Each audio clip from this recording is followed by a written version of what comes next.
Moving on to Chapter 8. The wind blew strong as we climbed the trail, covering the mesa with sand that sifted around our legs and shut out the sky. Since it was not possible to find our way back, we took shelter among some rocks. We stayed there until night fell. Then the wind lessened and the moon came out, and by its light we reached the village. The huts looked like ghosts in the cold light. As we neared them, I heard a strange sound like that of running feet. I thought that it was a sound made by the wind, but when we came closer, I saw dozens of wild dogs scurrying around the huts. They ran from us, snarling as they went.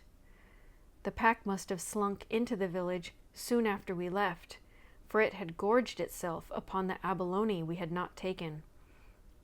It had gone everywhere searching out food, and Ramo and I had to look hard to find enough for our supper. While we ate beside a small fire, I could hear the dogs on the hill not far away, and through the night their howls came to me on the wind. But when the sun rose and I went out of the hut, the pack trotted off toward its lair, which was at the north side of the island in a large cave. That day we spent gathering food. The wind blew and the waves crashed against the shore so that we could not go out on the rocks. I gathered gull eggs on the cliff, and Ramo speared a string of small fish in one of the tide pools. He brought them home, walking proudly with the string over his back. He felt that in this way he had made up for the trouble he had caused. With the seeds I had gathered in the ravine, we had a plentiful meal, although I had to cook it on a flat rock. My bowls were at the bottom of the sea. The wild dogs came again that night, drawn by the scent of fish. They sat on the hill, barking and growling at each other. I could see the light from the fire shining in their eyes. At dawn they left. The ocean was calm on this day, and we were able to hunt abalone among the rocks. From seaweed, we wove a rough basket, which we filled before the sun was overhead. On the way home, carrying the abalone between us, Ramo and I stopped on the cliff. The air was clear, and we could look far out to sea in the direction the ship had gone. "Will it come back today?" Ramo asked. "It may," I answered him, though I did not think so. "More likely it will come after many suns, for the country where it has gone is far off." Ramo looked up at me. His black eyes shone. "I do not care if the ship never comes," he said. "Why do you say this?" I asked him.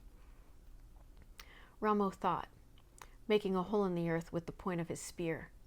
"Why?" I asked again. "Because I like it here with you," he said. "It is more fun than when the others were here. Tomorrow, I am going to where the canoes are hidden and bring one back to Coral Cove. We will use it to fish in and to go looking around the island." "They are too heavy for you to put into the water." "You will see." Ramo threw out his chest. Around his neck was a string of sea elephant teeth, which someone had left behind. It was much too large for him, and the teeth were broken, but they rattled as he thrust the spear down between us. "You forget that I am the son of Chowig," he said. "I do not forget," I answered, "but you are a small son. Someday you will be tall and strong, and then you will be able to handle a big canoe." "I am the son of Chowig," he said again, and as he spoke, his eyes suddenly grew large. "I am his son, and since he is dead, I have taken his place. I am now chief of Galasat. All my wishes must be obeyed. But first you must become a man, as is the custom. Therefore, I will have to whip you with a switch of nettles and then tie you to a red ant hill." Ramo grew pale. He had seen the rites of manhood given in our tribe and remembered them. Quickly I said, "Since there are no men to give the rites, perhaps you will not have to undergo the nettles and the ants, Chief Ramo." "I do not know if this name suits me," he said, smiling. He tossed his spear at a passing gull. "I will think of something better." I watched him stride off to get the spear.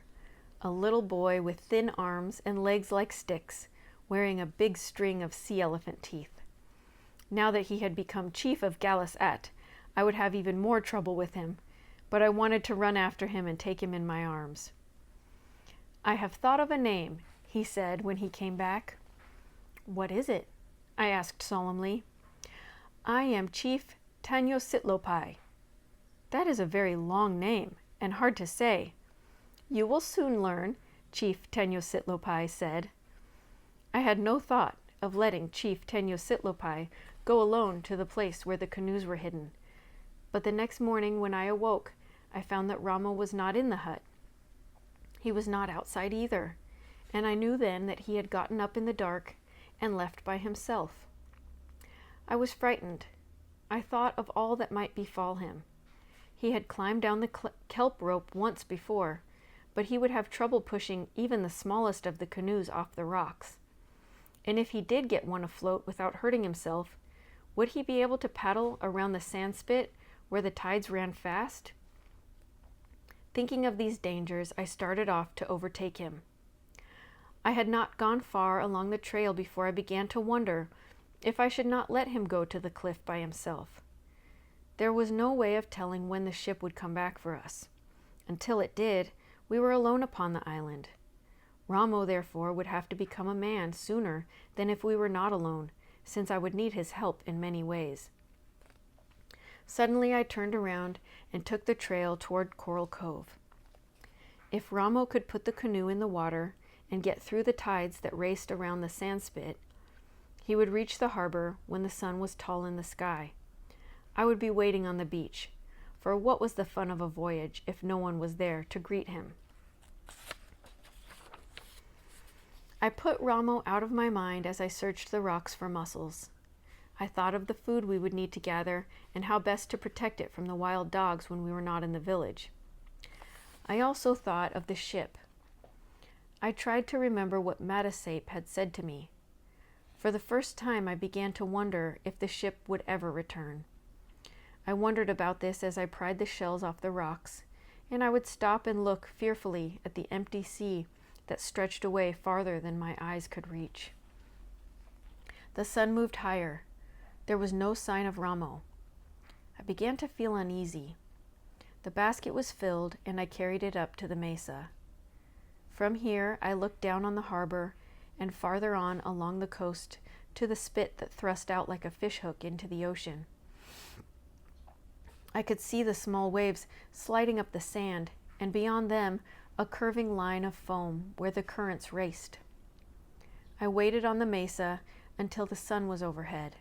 Then I hurried back to the village, hoping that Ramo might have come back while I was gone. The hut was empty. Quickly I dug a hole for the shellfish, rolled a heavy stone over the opening to protect them from the wild dogs, and started off toward the south part of the island. 2 trails led there, one on each side of a long sand dune. Ramo was not on the trail I was traveling, and thinking he might be coming back out of sight along the other one, I called to him as I ran. I heard no answer, but I did hear, far off, the barking of dogs. The barking grew louder as I came closer to the cliff. It would die away, and after a short silence, start up again. The sound came from the opposite side of the dunes, and leaving the trail, I climbed upward through the sand to its top. A short distance beyond the dune, near the cliff, I saw the pack of wild dogs. There were many of them, and they were moving around in a circle. In the middle of the circle was Ramo. He was lying on his back and had a deep wound in his throat. He lay very still. When I picked him up, I knew that he was dead.